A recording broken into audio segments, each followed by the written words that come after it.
Welcome back. We've already got one game done, the round of 16 done and dusted here for our 4th week of the Overwatch Open. I've got myself a fish sticks and a Durasar to hang out and talk about some games, and this game promises to be quite a good one. Now, gentlemen, I'll let you set the scene. In fact, I'm going to give this one to John. ANOX, I keep talking about them. We got so excited about them in the first week, but chances are there's some newer faces, some unfamiliar faces. Why was it that we got so excited about ANOX in their kind of debut in the league? So we basically had a lot of people who were big fans of Quake, as it turns out. That was a game that people played. What? And Cooler and Cypher in particular are names that a lot of people recognize, incredibly famous on the Quake scene, and more importantly, at least for this tournament, really showing themselves quite well, especially Cypher playing Genji. Now, the first couple of weeks, we actually saw ANOX in other tournaments bow out of them reasonably early. They had the individual skill and the mechanical know-how, but weren't quite gelling together as a team. And then came that week. Tear through Rogue, tear through Reunited, show up in the finals, narrowly lose to Misfits, and we were all sat here with our mouths open going, well, we know these guys were good, but in terms of a finals performance, they came out of nowhere. Yeah, and that's always the kind of interesting discussion when you talk about the boys from ANOX, is that their one breakout performance, that 1 week where everything looked so good, Ben, is interesting. They were actually boot camping. They had everyone together, they were boot camping, and then as soon as they go back online, we lose that kind of the glimmer in their eye that made them look like grand finalists. On the other side, it is Immortals. We have confirmed it. It is going to be Immortals. What was once We United has become Immortals. There's a couple of roster shifts as well. Ben, do you have any additional information on this? Honestly, I haven't familiarized myself with the new roster too much. Okay, but this is a team that's been they switched out 2 players from the We United roster, and this will be their first time playing under the Immortals banner and with these 2 additional players. So we saw We United play incredibly well, doing better and better and better from week to week over the last month or so. So will they be able to hold that momentum? That's a really tough question, and honestly, nobody is going to know the answer. They've played well. They've made changes, though, so will they be able to still play well with new faces on the team? I think we actually have a really incredible match coming up. Yeah, so from what I've heard is we've lost Legit and Slasher. Yeah. So 2 North Americans have fallen, by the way. So it was a really weird combination. You had like 3 NA, 1 Dutch guy. It was a very interesting hybrid team. But now they've lost Slasher and they have lost Legit. So it's going to be interesting to see who's coming in to fill their shoes. I don't know if John, do you have any information on that? We'll see it now. I know Function is one of the players. Function, okay. I forget off the top of my head the second player. I've literally seen how fresh this is, guys. A shot of the just to roster clarify. once. Yeah, this is how fresh this is. It's so fresh that we're like, this actually hasn't been announced yet. Yes. But the players want to be called Immortals, so maybe the players are overstepping their bounds. We don't know. We are just doing what we are told. We United, now known as Immortals, and they're going up against ANOX on Kings Row, Nepal. Very good. And Nicely Hollywood. done. Thank you, guys. Yeah, 9.5 out of 10. I've just got to be really clear about pronouncing that one. Everything else is okay, but Kings Row popping up for the first time. That is interesting. In terms of the success rate we saw, We United, now Immortals, actually struggle. They got knocked out last week to none other than NIP, a team that we've have been up and down as of themselves. ANOX actually met We United recently in the Atlantic qualifier as well, falling to ANOX. So we've seen a bit of a rivalry brewing. We've seen both of these teams fall short when we don't think they necessarily should. So if I was to probe for a prediction, where would your minds go? If I looked at you, Ben, and I said, who's going to win this? Is there any kind of clear-cut favorite for you? Honestly, I would have said We United in the past. But given the recent breakout performance from ANOX, that totally changes. The fact that they've beaten teams like Reunited, who We United is kind of named after, really says that they have arrived at the top tier of European competition. And I really couldn't be more excited about that. As someone who followed Quake for many, many, many years, there are literal legends on this team. People who are storied esports players with 10+ years of experience. That's really exciting. But on the other side, Immortals, who knows? Maybe these roster changes were exactly what they needed. I think this one's up in the air, but I got to give it to ANOX. While I have a Quake head in the room, we have Cooler and Cypher, right? Now, Cooler is the one that's taking a bit of a back burner. Cypher's been running around on Genji, and we've been singing his praises. Yeah. Now, Cooler was actually arguably one of the better Quake players of the 2, and he's rocking Lucio primarily. Now, do you feel like it feels weird? Does it feel weird to you to see someone who's so mechanically skilled in other games picking up the support hero? You know, at first it did, but you know, I'm talking way back in the beta, because the Quake guys jumped in immediately, and then you saw guys like Dehang become a Mercy main. I'm like, what's going on? This doesn't make sense. But he turned out to be one of the best Mercies in the early phases of the beta, moving on through later phases. So not a huge surprise, but I do know, I'm not going to reveal who, but I've heard from a very prominent figure within the community that Cypher might be the best Genji in the world right now. Okay. I can't say any more than that, but he might be. Why are you throwing a might in there? Well, I'm going to stop talking now, and let's get into the game pretty soon here. What's he gone and done there? Okay, Ben is getting our eyebrows raised. It does mean we could very well be seeing a Genji come out. And that was a point I wanted to make before, John. You wanted to make it as well. We were sitting backstage. We were talking about the fact that Genji didn't pop up much in that previous matchup that Ben and ZP casted. Exactly. We had we had the situation, you know, Zenji absolutely key in every single team. Now we're feeling the meta swap out a little bit. It's going to be interesting. It certainly is. Another best of 3, the second of the night, our first quarterfinal of our 4th week here for the Overwatch Open. It's ANOX versus Immortals, and their mortality most definitely will be tested here on King's Row. All right, so we're going to be moving on in here, and I think, based on what we've seen in previous weeks, my prediction for this comes down to which Cypher shows up. We did at least have 1 or 2 games, even pre-Overwatch Open, where individual performance wasn't necessarily enough, and we didn't really have Cypher absolutely own up. But if on the first half of King's Row, we see him tear it up on Genji, like it looks like we're about to see, then I think I give it to ANOX. But until that point, I need to be convinced that ANOX are able to be consistent and they can rally the team around it. Yeah, I got to admit, John, I have some VODs to catch up on because I have not had a chance to watch all of those games where ANOX destroyed top teams. Again, this is a team hailing primarily from the CIS region. So if you're a Russian, Belarusian, Ukrainian player or fan, this is a match to watch, and Cypher is going to start out on Genji on defense, which is something we didn't see a ton in the past, but has become more and more common as Genji kind of has made his way back into the meta very strongly here. The first kills very easily going. It looked effortless to Cypher ANOX. just being very calm at the moment and not really diving in, just looking for individual kills from afar. You can see Shadowburn there on the opposing Genji, trying to take him out. Unfortunately, their Discord Orb is going to limit the amount he can actually participate in this battle. Oh man, and we're already seeing incredible Genji play coming out of Cypher. Hitting those long-range Shoryukens, tracking so well. And if you have a bunch of experience playing Quake, you probably know how to lead your targets with projectiles that are not instant very well. So we're seeing that from Cypher right now. And you got to give it up to Shadowburn also, who's an incredible Genji player. We've seen him time and time again throughout the beta, throughout the early phases of the game, just playing at such a high level, but this has looked easy for ANOX so far. Anak in the back as well. He's been a little bit of an engine, to be honest, in the hotel. There goes Graviton Surge. Is he going to be able to get the kills he wants? And the shield is up to begin with. Too easy in function, both going down to Cypher in the meantime, but Anak actually got a double kill. Wow. Cypher was in front, getting his doubles and triples, and basically Zarya did a fantastic job of making sure no one came through the hotel. So while Genji was getting the highlight plays, I have to say Zarya is doing a very industrious job. Oh yeah, absolutely. And this is the best fight that we've seen yet out of Immortals. They don't have an advantage though. Both teams are in place at the right time, and the ultimates are pulled out on both sides. Sherrick now the last person remaining with an ultimate. He might be able to use this to clean up, but Too Easy is gonna get 2 in a row. But it's still even on the point as both teams continue to clash. The fighting is going down, and Sherrick, actually no one could kill him, so all he needed to do was swing the hammer at the end to keep this firmly in control for ANOX, and still not looking great for Immortals. They haven't, I mean, that was the best fight that they had thus far, and they weren't even able to get a tick. That was so crucial for ANOX there. They needed to be able to win that fight to stall this out a little longer, and now, more importantly, Immortals used a lot of their ultimates there. If you take a look at the ultimate charge, Function is very close to having Earth Shatter available, but that is more or less it.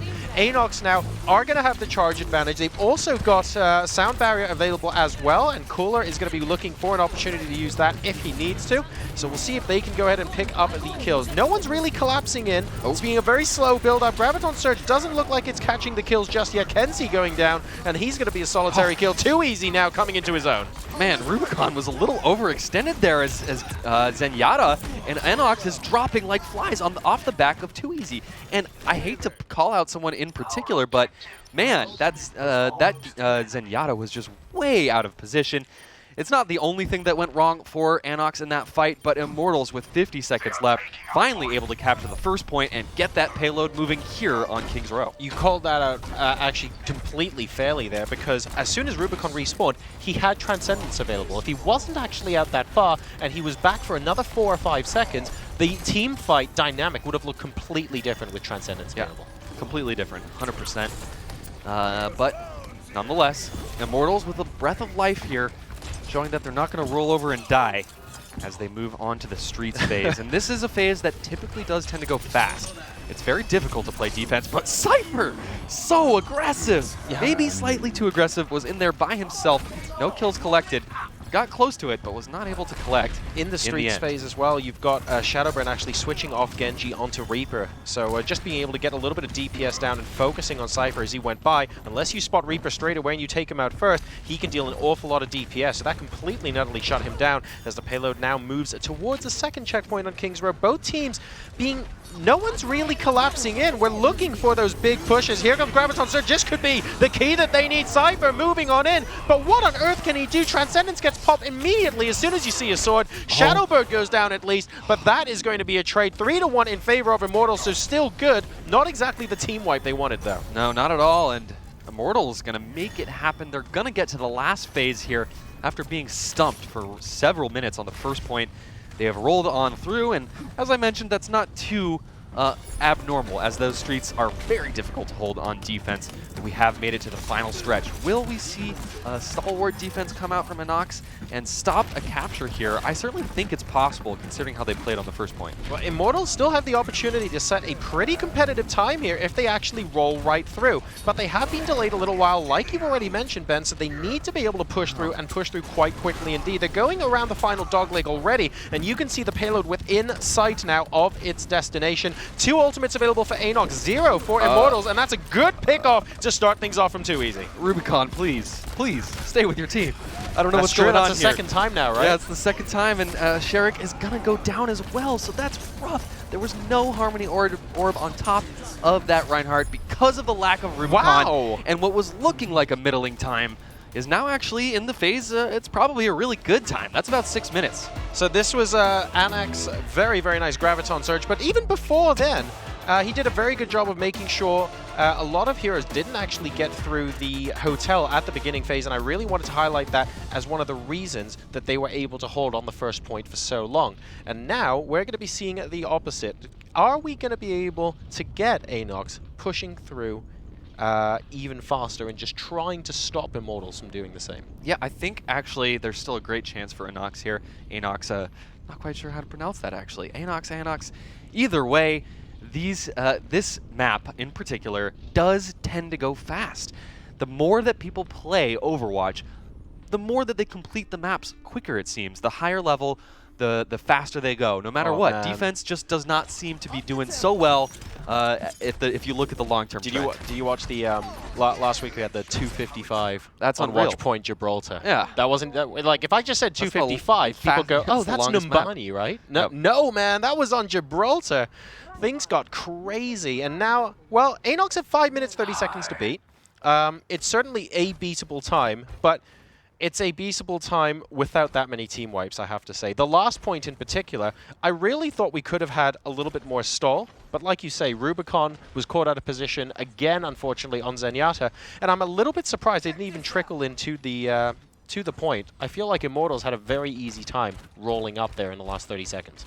All right, so now it's going to be ANOX on attack, and you know, on attack you can have the Zenyatta flanking a little bit more. So we'll see if that helps them out just a little bit here. But you know, I wouldn't be shocked, Jorsar, if we do see an equally fast time set here by ANOX as they come out the gates with an interesting lineup. They only have 1 support in this attack. Yep, exactly. Here comes the triple tank composition from ANOX to try and take the first point, and Rubicon going down very quickly. That's 2 out of the 3 tanks disappearing. Immediately, Raucus actually picking up 2 of those kills, including the Reaper, so this is not going well for them at all. They're going to have to rethink that strategy and move on back. Basically, Sharek, the only person alive, and you're not going to have the DPS available to push people off the point. Yep, Cypher trying to do what he can. He is going to be building up that Dragon Blade really fast here, already with 64% in less than a minute. make it 70. It's going to be Genji on Genji duels. Let's see if he's going to get this Dragon Blade in this next fight if he survives any longer. And that is exactly what we're going to see here in just a second. And can it happen? Oh, Cypher unable to make it happen. The only silver lining now for ANOX after that last fight is that they have the ultimate advantage moving into the next. But it will actually be pretty close. They only have a small window where they will have this advantage. And Cooler needs to survive. No, Cooler. Okay, his team is there to back him up just a little bit as the next fight does begin. Reinhardt going to lead the charge. Cypher does have his Dragon Blade. Let's see what use he can make of it. He goes for the discorded target immediately. That's a nice move, but unable to get the kill just yet. No, Cypher managing to grab one, but he's down to 50 hit points, and that health pack isn't available. Shark and Rubicon, though, really picking up the steam, and Too Easy managing to pick up the kill on Cypher, particularly crucial because he actually went in with the Death Blossom, wasn't able to make it stick, though. He went down in a fraction of a second, and that is going to allow ANOX now to pick up the first point. Bear in mind, though, that they're going to have 3 minutes and 30 seconds by the time the door opens and the payload comes out to complete the rest of the entire map. They cannot afford team wipes at this point. They have to absolutely nail the rest of the first round. You're not incorrect there, but I will have to remind you that they actually captured the first point faster than the opponents did. Sure. So the team formerly known as We United, now known as Immortals, recently picked up by a very top-tier sponsor. Now moving on to the streets phase. To their benefit, though, they actually are in a really good position already. Their Genji's flanking, or sorry, excuse me, Reaper flanking from the side. Everyone's on the streets already, so they're in a good position to start playing good defense on the streets. Zombs, an incredibly talented DPS player actually hailing from North America, is going to force out the Transcendence, and it's a crazy battle as both teams clashing on the point. Zombs is unopposed, though. He has 94 charge on his Zarya and plenty of health left. As we, let's see, actually it does look like Immortals has been more or less wiped, as ANOX not fully up, but they have a big enough advantage that they're going to be able to steamroll. They might even be able to get to the next checkpoint unopposed. You know, it's a really tricky position right now that Immortals is in. Do they want to push in and try to stop this next checkpoint from being taken? It's not always the right move, because if you die, if you get wiped at all, then you're putting yourself in a terrible position for the last point. You know, if I'm them right now, I'm saying, let's hold on the final point. We need to make sure that you can actually get that trickle. There's a Graviton Surge to start things off here, and Anak actually going down in the meantime. That's 3 kills for ANOX. They're looking for more. Shadowburn, though, trying to stem the flow. He's got his sword out as well, but can't quite make it stick, and he ends up being the only person alive for Immortals, as ANOX now completely and utterly ride over the second checkpoint. They have 2 minutes to complete the last. Now, bear in mind, when Immortals did this, the last leg was super fast. So we're not looking now at holding them, but we just need to delay past 2 minutes. And with 1 minute and 48 seconds left, it's still doable, absolutely. It doesn't feel like it, though. Immortals, it just feels like they've had such a hard time after that first point, grasping onto any kind of friction whatsoever, and the ultimate advantage is now for ANOX, as Kenzie's coming from behind. This could be a huge Death Blossom, but it's going to be completely negated by Zenyatta, so does look like we have a final breath of hope here for Immortals. Now with only 1 minute and 20 seconds left on the clock, it's really going to be ticking down, and Cooler might even die here.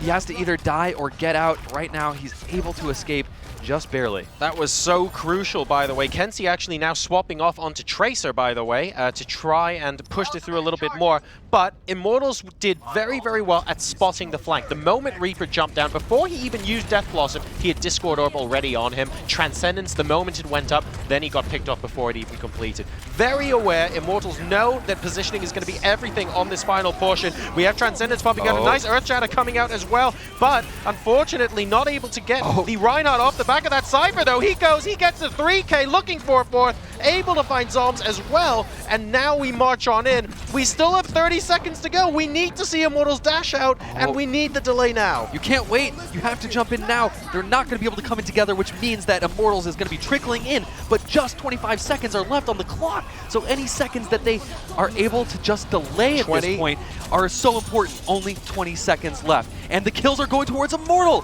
So ANOX looked strong. They had the advantage. Immortals had to make a desperation play, but that desperation play has paid off, and they're going to take this final map with just 5 seconds left. There's no time, and I'm actually scratching my head. I thought ANOX had it for sure, but the first map will go to Immortals here. Absolutely incredible stuff to finish that off. And that was basically a trickle defense where they actually got the first couple of kills. I need to highlight the good use of defensive matrix in the last 10-20 seconds of that matchup there, really negating a lot of the focus fire damage that was trying to get put out. And as a result, the defense holds quite literally at the last meter or two. What an incredible first half, first half potentially of this best of 3 we've seen here. I shouldn't jump the gun too early. This could well go all the way to a 2-1. A good sign here for Immortals. This team has a brand new roster, and they were able to perform here on King's Row, now taking the first map in this best of 3.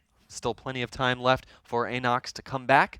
And we do have a couple more payload maps, or at least one more. We have one more payload map and another King of the Hill to round things out. And I do wonder where we're going to be going next, Jorsar. So I feel like usually when a team gets beaten reasonably soundly at a payload, they go, okay, we'd like to switch things up, and we might actually head over to a King of the Hill. In this case, I would feel not really that wronged as far as ANOX are concerned. So I wouldn't be surprised if they pick Nepal, but I also don't think it's necessary.